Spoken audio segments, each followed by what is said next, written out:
As fortalezas espirituais da mente. As fortalezas espirituais são feitas de pensamentos ou mentalidades que se apoiam no fracasso, na impotência e desesperança que sentimos em relação a pecados que praticamos. E quando permitimos argumentos que se baseiam na incapacidade de evitar aquilo que sabemos, claramente ser contra a vontade de Deus. Uma fortaleza espiritual da mente pode ser definida como um estado espiritual profundo de desesperança e incredulidade, onde sustentamos argumentos que sabemos serem claramente contrários à vontade e o conhecimento de Deus. Você é uma pessoa pessimista ou uma pessoa que pensa para frente, bem otimista? Eu conheço algumas pessoas que são pessimistas.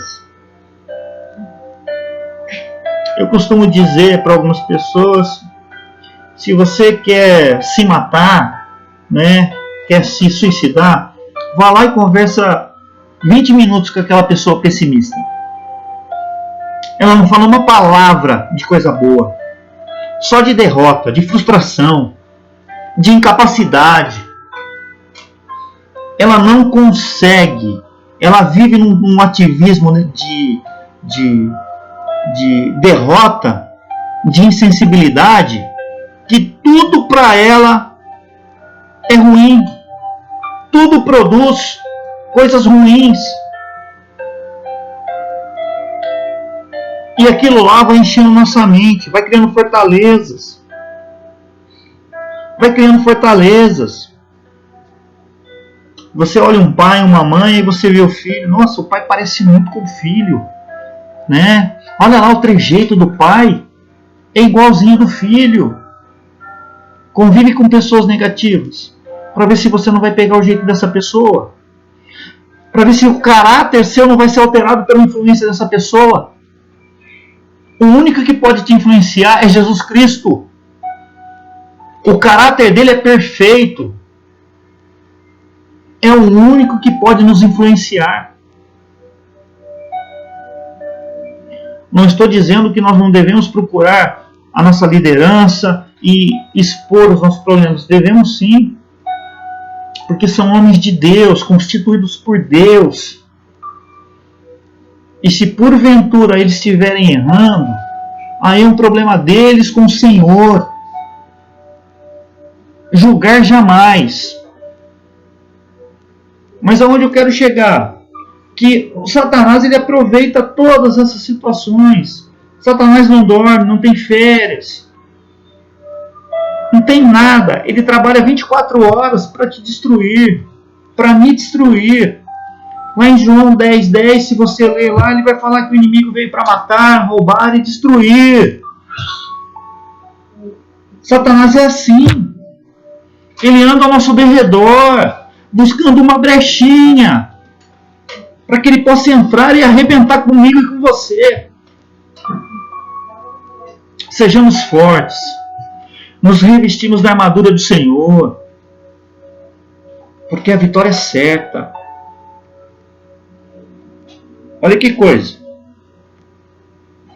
No Império Romano, os soldados romanos, eles colocavam a armadura deles. E aquela armadura, no decorrer da experiência de cada homem, ela se tornava mais pesada, com mais apetrechos. E a couraça daqueles homens, ou melhor, o escudo daqueles homens, era proporcional ao tamanho de cada um deles. Por quê? Porque se eles fossem mortos ou feridos, era no próprio escudo que eles seriam carregados. Mas olha que coisa. Esse escudo, ele ficava submerso na água, como se fosse um tratamento. O peso aumentava, com certeza. Porém, olha que coisa. Quando a flecha do inimigo com fogo ia na direção daquele escudo e acertasse aquele escudo, a água que estava dentro daquele escudo apagaria o fogo. Paulo ele cita lá em Efésios, baseado nos romanos, no exército romano. É assim que nós temos que ser. Se a flecha do inimigo vier sobre as nossas vidas, ela não vai encontrar pouso. Ela não vai encontrar um lugar onde as chamas de Satanás possam nos aniquilar. Se revista, meu irmão.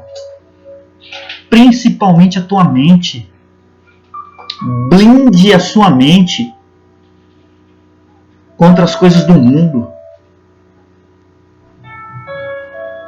Porque o caráter de Deus está se aperfeiçoando na sua vida. Está se aperfeiçoando na minha vida. Amém, meu querido? O ponto da dor. Princípio da cura. O ponto da dor é exatamente aquela situação que feriu profundamente nossa memória, a qual nós lembramos com angustiante vergonha e ao mesmo tempo com indescritível raiva ou indiferença, onde não queremos que ninguém se aproxime. Os seus problemas, os seus traumas ficam escondidinhos ali, ó, ninguém precisa saber.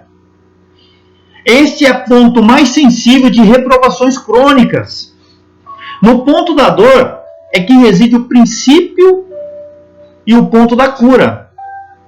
Sem expor este ponto, é impossível um arrependimento ou uma mudança de pensamentos em relação às fortalezas espirituais da mente, que nos aprisionam. Todo arrependimento, todo desejo genuíno de mudança é acompanhado pela confissão, reconciliação e restituição. Quando nós temos a coragem, ei Senhor, eu estou com uma ferida aqui, meu Pai. Ferida que está doendo demais, Pai. Me ajude a curar isso, Senhor. Opa, você está querendo mudança. Você está se arrependendo. Ah, mas a ferida, o que tem a ver com arrependimento? Ferida espiritual. Você pecou, criou uma ferida, uma brecha gigantesca. Essa ferida está cheia de raízes. Isso está enraizando dentro do teu corpo. Não adianta você ser um crente 007. Você tem que se expor. Senhor, está aqui minha ferida, me perdoa. Eu errei. Me ajuda, meu Pai. Olha lá, ó. A confissão, reconciliação e restituição. Quando você abre a tua boca e declara. Não adianta ficar dentro de você se você não declarar. Se você não declarar, Satanás não vai ouvir que você está arrependido. Declare, meu irmão. Senhor, eu me arrependo. Eu errei, eu pequei. Eu menti, eu roubei, eu furtei.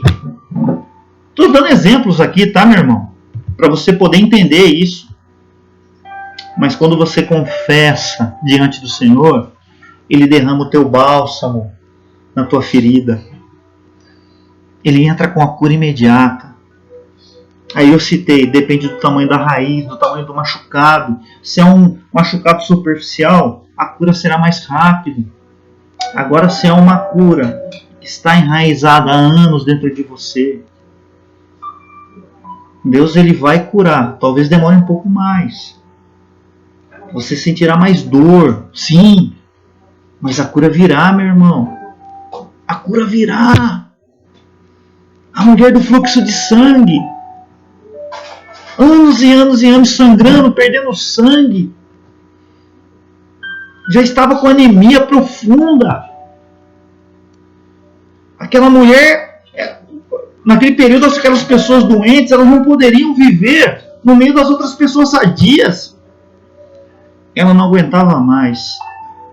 Ela entrou no meio da multidão, ela se expôs e tocou nas vestes. Epa! Saiu o poder de mim, disse Jesus. Oh, mestre, tem tanta gente aqui, pai. Como é que a gente vai descobrir que quem tocou no Senhor? Ele para tudo e aquela mulher: fui eu que toquei no Senhor, fui eu que toquei nas tuas vestes. Aquela mulher foi sarada, foi curada, foi transformada. Voltou para o seu lar, para a sua família. Olha que transformação. Através de atitude. Tem atitude, meu irmão, minha irmã. Que Deus vai cumprir essas três palavrinhas aqui, serão cumpridas na sua vida. Se você confessar, buscar reconciliação, a restituição é líquida e certa. Eu tenho certeza absoluta disso. Entendendo a aprovação, unidade 4, meu irmão. Vamos lá, está terminando, tá? Já que o caminho da aprovação são as provações, é altamente importante entender o papel das provas divinas em nossas vidas. Em cada prova reside a oportunidade de reverter situações de derrota e construir não só hábitos, mas um caráter, de obediência em pontos onde desenvolveu-se uma rotina de fracassos.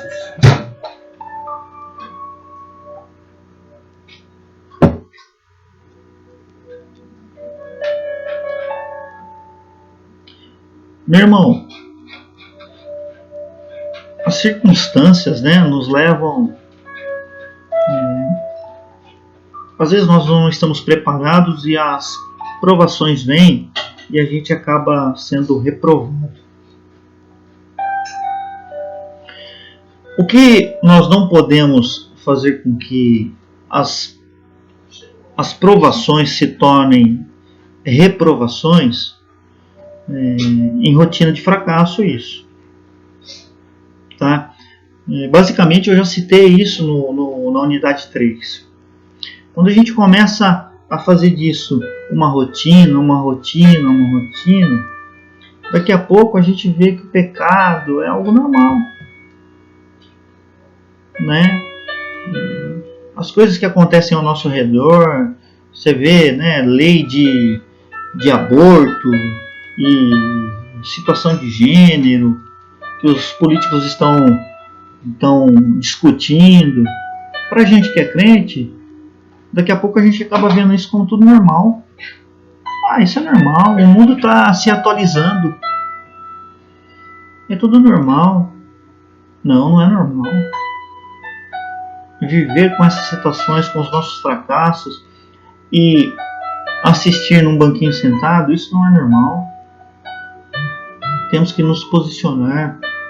Olha aqui, a seguir 3 objetivos principais das provas divinas que, obviamente, também trazem benefícios espirituais de caráter pessoal. Nós vamos falar sobre esses três princípios. Expor-nos, eliminando as impurezas. Provérbios 25:4. Eu vou ler para vocês poderem entender isso. São os Provérbios 25:4. Tira as escórias da prata e ela ficará absolutamente pura. Tira a sujeira, tira a impureza. Tudo aquilo que está impuro dentro de você, meu irmão, tira, joga para fora. Você vai se tornar puro. Começa a pensar, lembrar, isso aqui não está certo, isso aqui está errado. Coloca tudo para fora, declare. isso ao Senhor, Ele vai começar a fazer uma faxina no seu interior. No seu interior, Ele começa a limpar tudo. Daqui a pouco, sabe o que vai acontecer dentro de você? Vai fluir rios de águas vivas, meu irmão. Você é o templo do Espírito Santo. Lá não pode existir feridas, mal curadas, maltratadas. Não pode. O templo tem que estar perfeito, limpo. Como é gostoso chegar na sua casa e ver sua casa limpa, tudo em ordem. Não é prazeroso? No final de um dia cansativo. Agora olha como é deselegante, triste você chegar num ambiente, depois do dia de trabalho, todo bagunçado, tudo daquele jeito, parece que passou um furacão dentro da sua casa. O nosso templo, a nossa arca, a arca de aliança de Deus, somos nós. Como está o teu templo? Onde habita o Espírito Santo? Olha o que diz, ó, o fogo tem o poder de manifestar as impurezas para que elas possam ser eliminadas. É o que diz aqui em 25:4, Provérbios 25:4. Primeiramente, uma prova vem para trazer à luz o que está nas trevas. Tudo que é aquilo que você deixou para trás, mas está oculto dentro de você, ainda continua em trevas. Agora, quando você declara, quando você passa pelo fogo, as impurezas são queimadas e a chama do Senhor, a luz do Senhor começa a resplandecer dentro de você, meu irmão, minha irmã, libertando da hipocrisia, do orgulho, gerando humildade, transparência e coerência. O objetivo é produzir uma iniciativa voluntária de transparência e humildade, onde o estado de derrota começa a ser subvertido. A gente começa a virar chavinha. Aquilo que era derrota começa a virar vitória. Aquilo que era deserto começa a ser luz, começa a ser algo prazeroso. Você deixa de viver nas trevas e passa a viver na luz. Eu citei agora há pouco, onde a luz chega, as trevas não habitam. Não habitam. Sejamos assim, meu irmão, minha irmã. O nível de acusação e condenação demoníaca que sofremos é proporcional à vergonha que ainda nutrimos interiormente. 1 João 1,7. Vamos ver.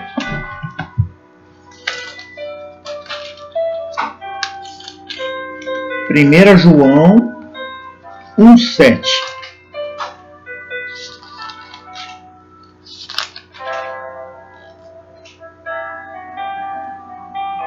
Olha o que diz. Se, no entanto, andarmos na luz, como Ele está na luz, temos plena comunhão uns com os outros.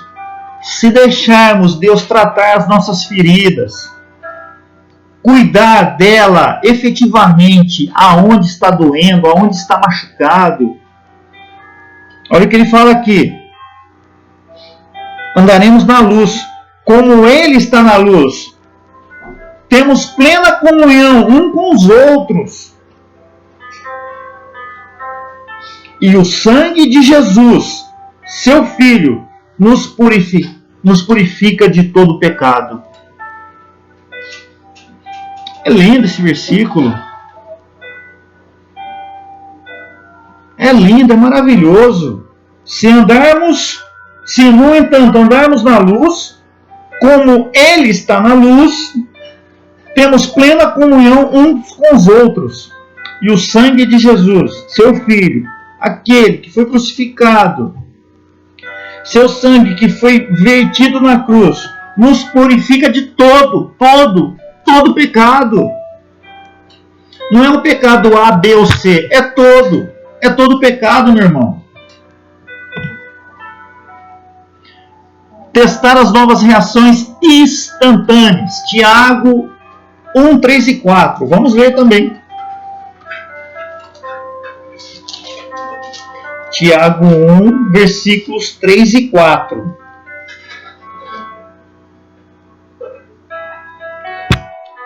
O subtítulo aqui na minha Bíblia diz assim: Como atravessar as provações.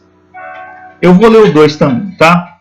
Meus amados irmãos, considerai motivo de júbilo o fato de passardes por diversas provações. A palavra está dizendo aqui que é motivo de alegria nós passarmos por provações. Porquanto sabeis que a prova da vossa fé produz ainda mais perseverança. E a perseverança deve ter plena ação, a fim que sejais aperfeiçoados e completos, sem que vos falte virtude alguma. Quando passamos por provações, isso gera fé, gera perseverança. Isso nos leva ainda mais próximo do Senhor. Estamos unidos, juntos, luz com luz. Amém, meu irmão? Próximo tema. Testar a nossa disposição de obediência em longo prazo. Deuteronômio 8:2. Vamos ver também.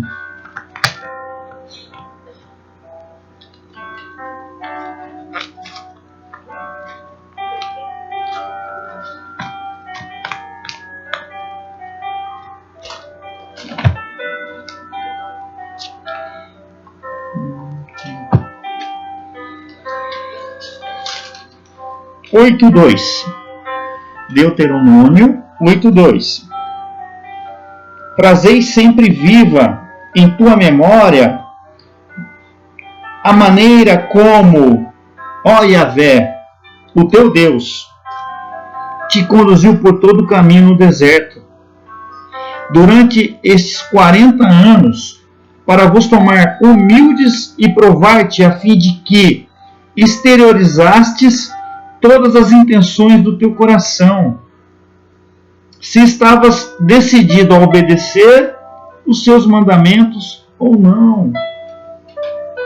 Pense com carinho em todos os momentos que você passou, em todos os momentos que Deus estava contigo, que está contigo, para você poder entender se valeu a pena ou não.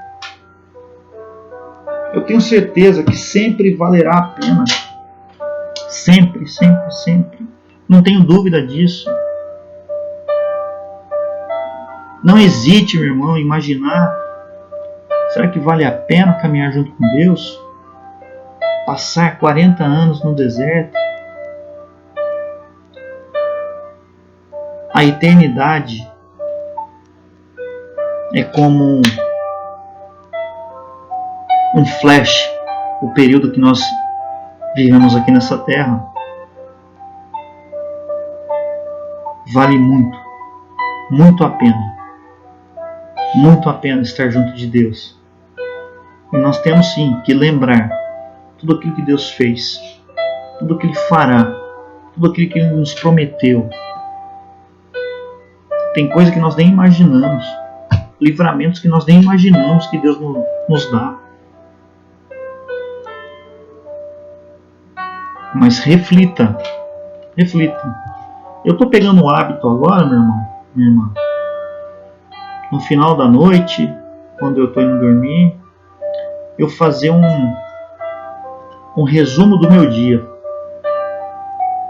Acordei cedo, fiz isso, fiz aquilo, aconteceu isso, aconteceu aquilo, aconteceu tal coisa, até eu chegar neste momento de descansar o meu físico. E Deus é bom o tempo todo. Deus, Ele nos sustenta, nos dá força, nos carrega no colo, como filho legítimo. Aqui ninguém é bastardo, nós somos filhos legítimos. Amém, meu irmão? Olha o que diz aqui, ó. Perseverança produz caráter, e caráter produz perseverança. Um anda junto com o outro, né? Desta integração emerge a consistência espiritual de uma pessoa, que eu acabei de falar. Portanto, em termos de caráter, o tempo desempenha um papel indispensável no processo da aprovação da fé. É claro que quanto mais ruins nos tornamos,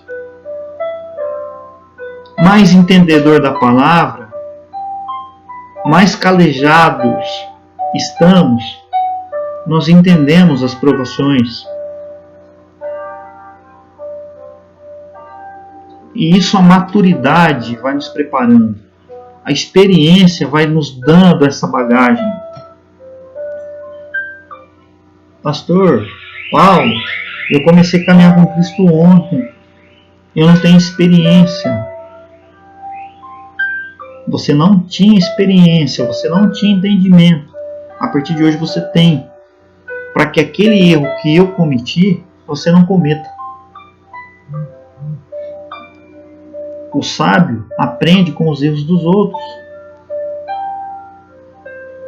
Amém, meu querido?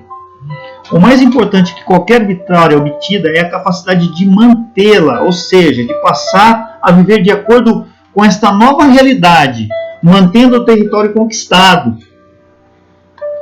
Quando nós alcançamos o auge, é tão difícil chegar lá no topo, é tão difícil. Mas, meu irmão, é mais difícil permanecer lá em cima. É mais difícil permanecer lá em cima. Você vai tomar pedrada. Satanás vai querer te derrubar.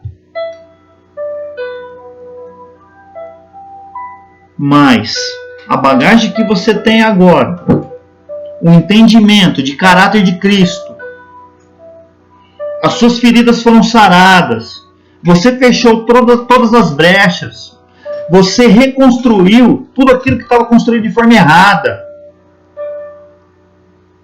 É impossível algum dardo do inimigo chegar à tua tenda, meu irmão. É impossível. Lidando com o medo das provas. O medo é algo natural que nós sentimos. Tudo aquilo que é novo, que nós iremos fazer, realizar, gera um medo. Será que vai dar certo? Será que não vai? Vamos ver o que diz aqui o texto.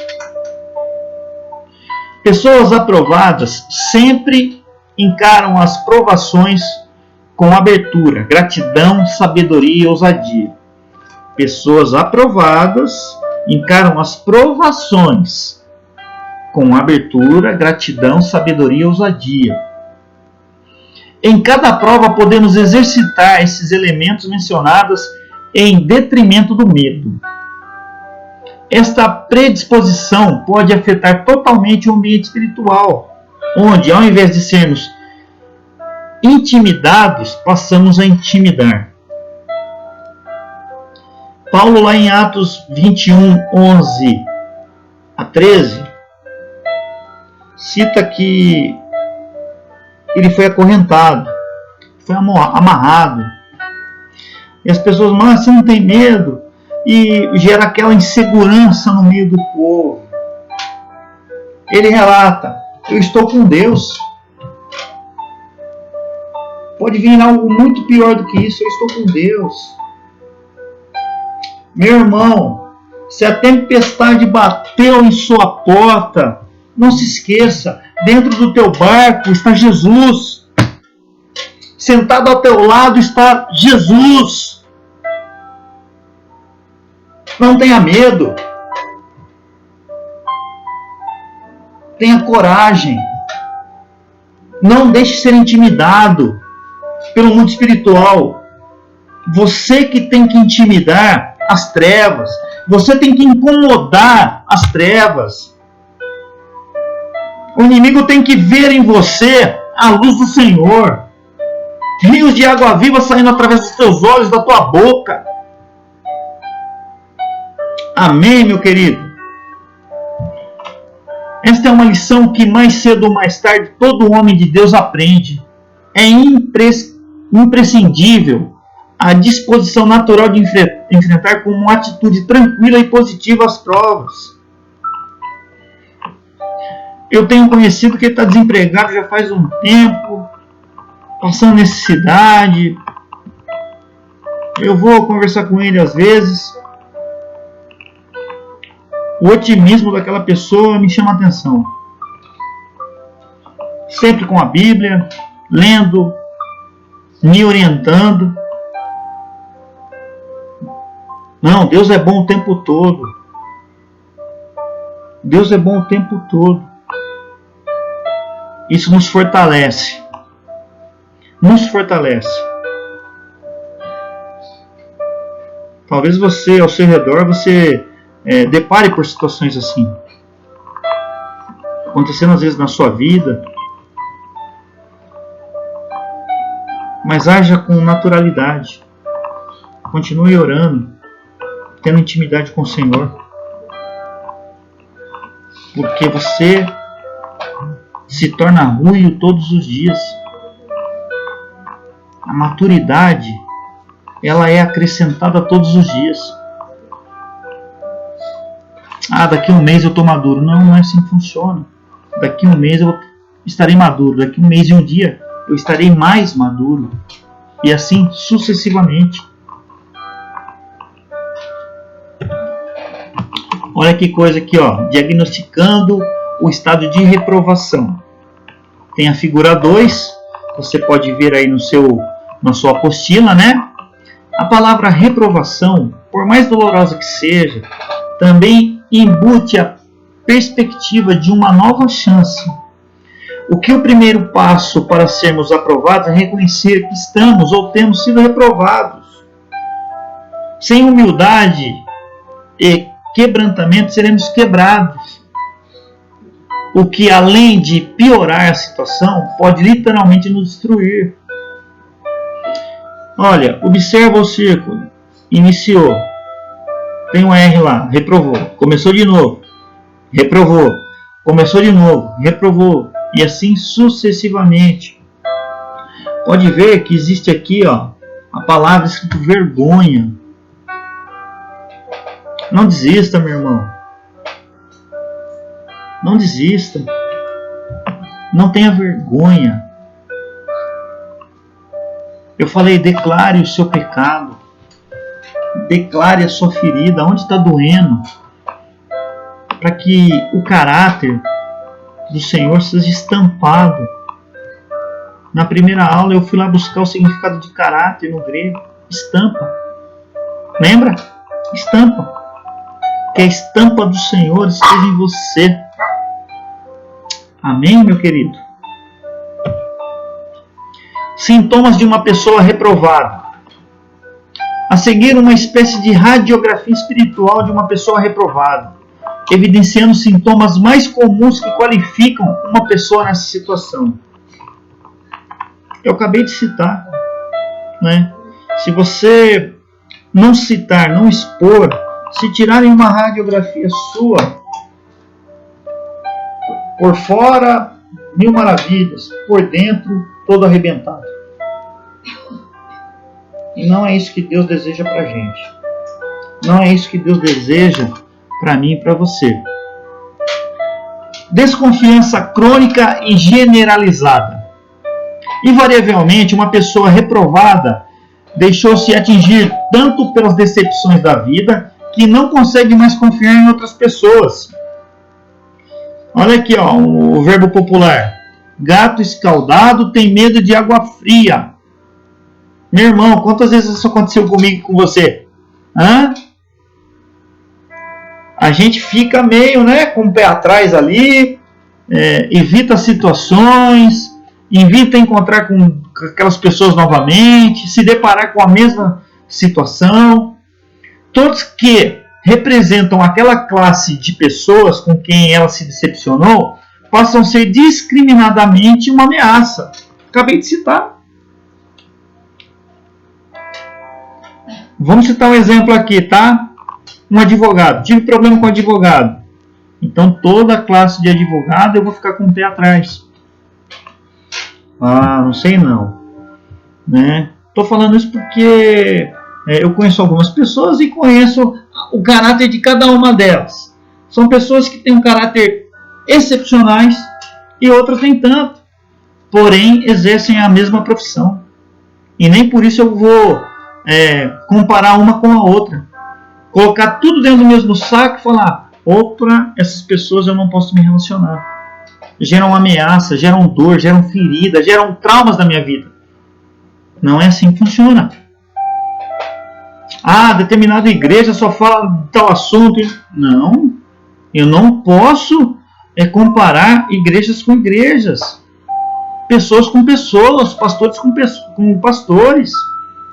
Eu não posso fazer isso, porque senão eu vou cair lá na minha melindrice, lembra que eu falei? Vou me fechar e vou abrir um abismo para Satanás deitar e enrolar na minha vida. Olha na sequência, todos que representam aquela classe de pessoas com quem ele se decepcionou passam a ser discriminadamente uma ameaça. Quando temos uma atitude contínua de reprovar e desconfiar levianamente das pessoas, isso é um forte indício de que o problema está em nós. Mas é difícil a gente conseguir enxergar o problema em nós. A gente tem um olho clínico, os olhos clínicos, para enxergar o problema dos outros. Mas e quando você coloca o espelho na sua frente, onde vai refletir a sua imagem, e você começa a ver os defeitos em você? Difícil, mas difícil isso, meu irmão, minha irmã. É muito difícil. Muitas coisas na nossa personalidade encontram-se distorcidas devido a toda essa circunstância que eu acabei de falar. Cada vez que julgamos alguém, o verbo julgar, isso é obra de Satanás. Quem julga é Satanás.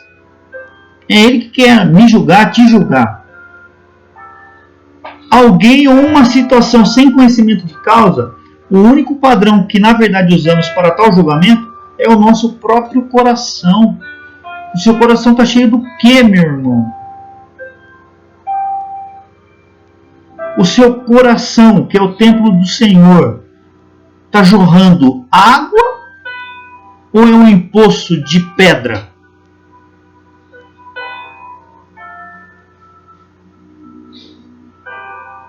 Pense nisso.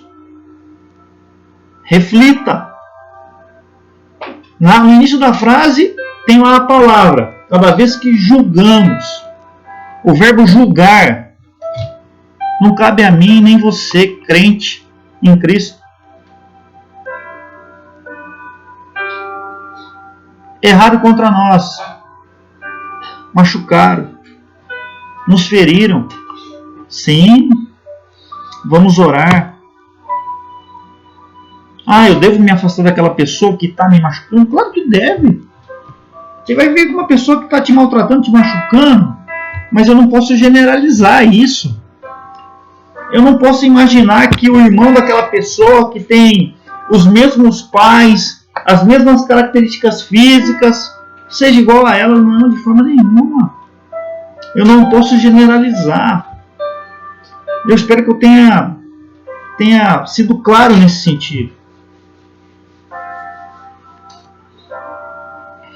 Cada vez que julgamos alguém ou uma situação sem conhecimento de causa, o único padrão que na verdade usamos para tal é o nosso próprio coração. Neste caso, tudo o que conseguimos é revelar quem somos. Naquilo que fomos feridos, passamos a ferir e a desconfiar generalizadamente, o que só reforça e revela a situação de reprovação em que nos encontramos. Às vezes achamos que está tudo bem, né? Está tudo em ordem, mas não está. Não está, meu irmão. Reflita. Faça uma autoanálise da sua vida. do teu coração, da tua mente, da tua vida espiritual, independente da situação que esteja, coloque diante do Senhor. Coloque diante do Senhor. Por que está falando de ferida, de retraimento, de melindrice? Tudo isso tem a ver com personalidade, com caráter. E Deus, Ele quer moldar o caráter dele em mim e em você. Por isso que nós precisamos entender tudo isso que está sendo ministrado, para que sejamos verdadeiros intercessores, adoradores, obreiros aprovados do Senhor. Estagnação e desânimo. Isto vem como resultado de um estresse espiritual. Uma pessoa reprovada, como já foi definido, é alguém que não foi aprovado e por isso vai ser submetido a uma nova prova. Dependendo de como nos decepcionamos, isso pode se repetir tanto que vai provocar em nós um profundo estado de desgaste, que pode ser traduzido nessas palavras: desistência, estagnação e desânimo. Quando caímos na rotina e vivenciamos a mesma coisa, não buscamos nos consertar, curar as nossas feridas, desistimos do Senhor. Primeiro passo que você irá tomar é desistir dos caminhos do Senhor. Você será uma pessoa estagnada, parada, alvo fácil para Satanás. O desânimo toma conta. Um prato cheio, um verdadeiro banquete, para que o inimigo venha e se nutre do seu desânimo, da sua falta de coragem, da sua estagnação, da sua desistência de Deus. Esse mecanismo sutil de apatia e desânimo é também um estágio preliminar das mais terríveis apostasias que as pessoas praticam. O pecado virou tudo normal. O pecado que eu fazia ontem virou rotina. Não acontece nada. Está tudo normal.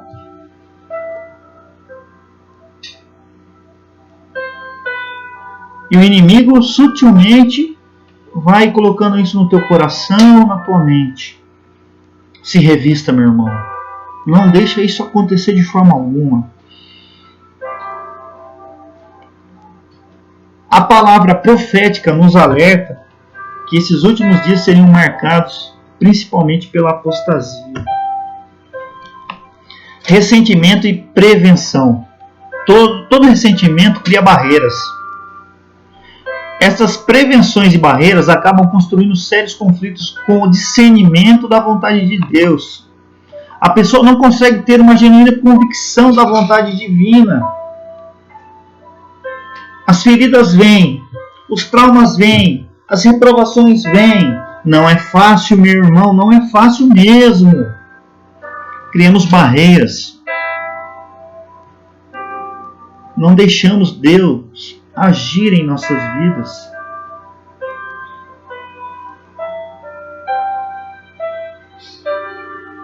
Se Deus não age em nossa vida, quem estará agindo? Quem está reinando a minha e a sua vida se não é Deus? Pense, reflita. Na caminhada espiritual acontecem muitos Getsêmanes ou Getsêmanes e Calvários, onde somos traídos e abandonados, quando precisamos enfrentar muitas decepções. É aqui que muitos fazem o pior escolha de não superar os acidentes de percurso e prosseguir sem barreiras para o prêmio da soberana vocação em Cristo. No Getsemane, Jesus fala: Senhor, se for possível, afaste de mim este cálice, Senhor. Mas que seja feita a tua vontade, não a minha. O Calvário subindo ali, com o madeiro nas costas. Satanás olhou ele crucificado e disse: eu venci. A esperança do mundo, eu venci.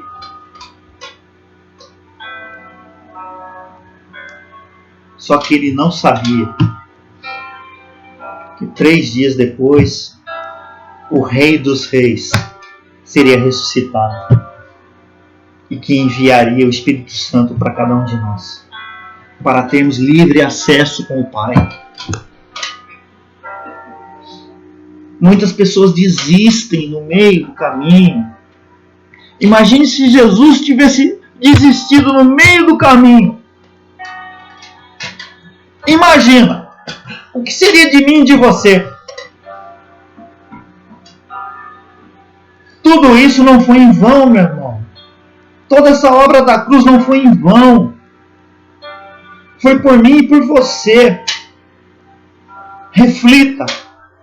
Quando as provações vierem, reflita. Vai valer a pena? Vai. Vai valer a pena sim, meu querido. Atitude de fuga. Pessoas feridas tendem a fugir. No mundo natural é normal isso. Estou machucado, quero ficar quieto, quero ficar de canto, quero fugir dos meus problemas. Fugir é uma das mais fortes tentações para alguém que se encontra no estado de reprovação. Por mais que a dor é temporariamente amenizada nestas escapadas, o foco da ferida só piora, apontando apenas para doses cada vez maiores de narcóticos emocionais. Desta forma, muitos se tornam viciados e condicionados à fuga. Vamos evitando o processo de cura, e isso só prolonga o estado de enfermidade e exploração demoníaca.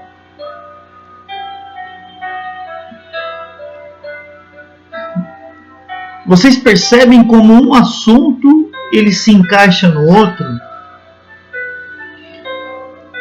Como uma reprovação ela gera uma outra situação, e essa situação gera outra situação, e isso vai se repetindo sucessivamente.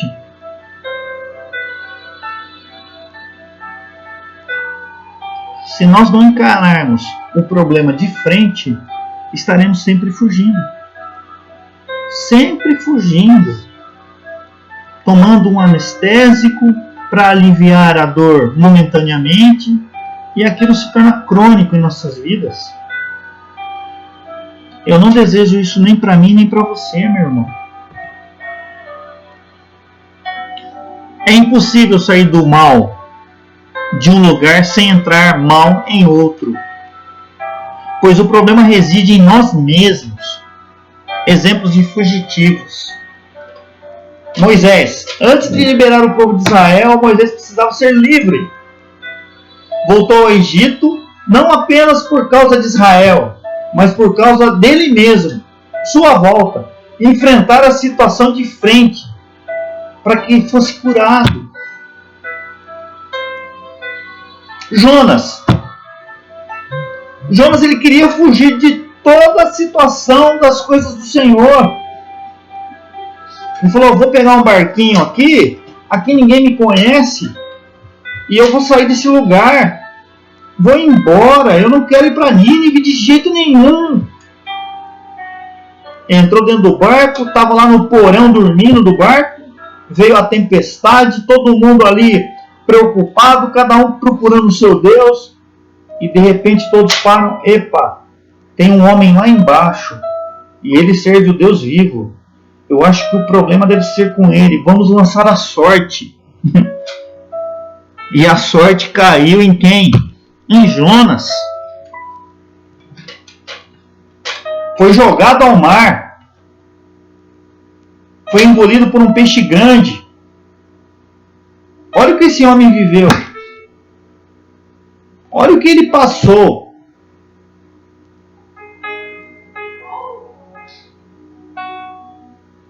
Ou seja, não adianta a gente se esconder das coisas do Senhor, buscar fuga.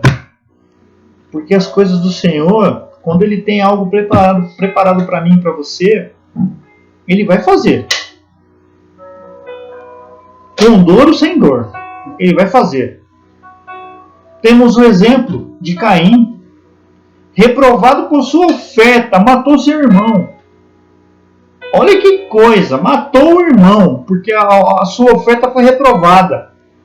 Amou as trevas e por desconhecer o coração de Deus, achando que ele seria muito duro, decidiu fugir. Saiu do jardim, foi embora do jardim. O medo, Satanás já agindo sobre a vida dele.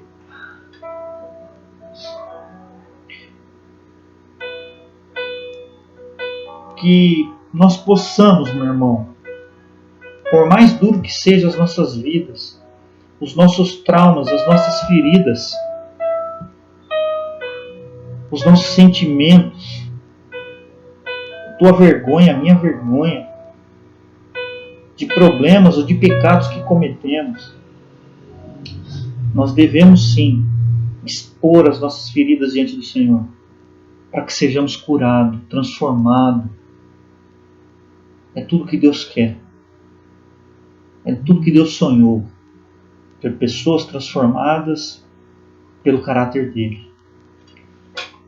Ingratidão e crítica. A gratidão é o termômetro que mede nossa saúde espiritual. É um dos maiores segredos da prosperidade. Gratidão é um termômetro que a gente consegue medir o nosso nível de intimidade com o Senhor. Gera prosperidade. E eu não estou falando de prosperidade financeira aqui, não. Prosperidade espiritual. Alguns agem com descarada ingratidão, o que caracteriza e determina um quadro de reprovação. Gera reprovação, meu irmão, a ingratidão. Toda pessoa ingrata torna-se crítica e toda pessoa crítica ingrata. Talvez você já tenha visto pessoas assim no seu cotidiano, dentro da nossa própria comunidade, dentro da sua família. Criticar é muito fácil.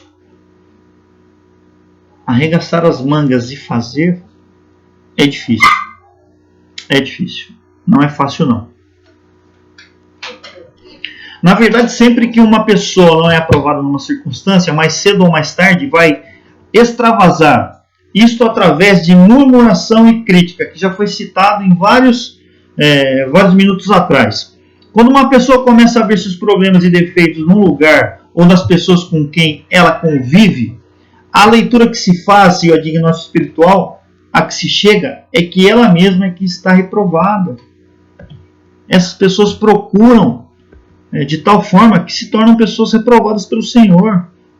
Murmuração, né? Gera tudo isso que eu estou falando aqui. A ingratidão. E para terminar, meus irmãos, é a última página que nós estaremos lendo agora. Vanglória ou isolamento? Vangloriar-se, né? Vanglória e isolamento são reações em extremos opostos que consolidam o fracasso espiritual.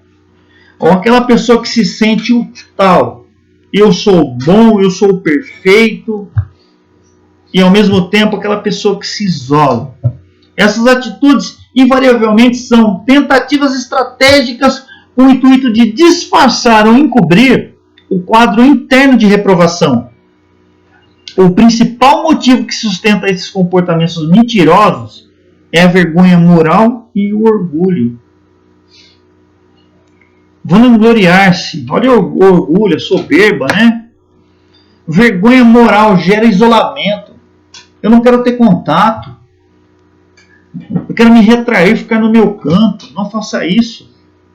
Necessitamos, dependemos de comunhão. Temos que ter comunhão. Nenhuma parte do nosso corpo é igual. O Senhor precisa de você. Ah, mas eu sou tão pequena.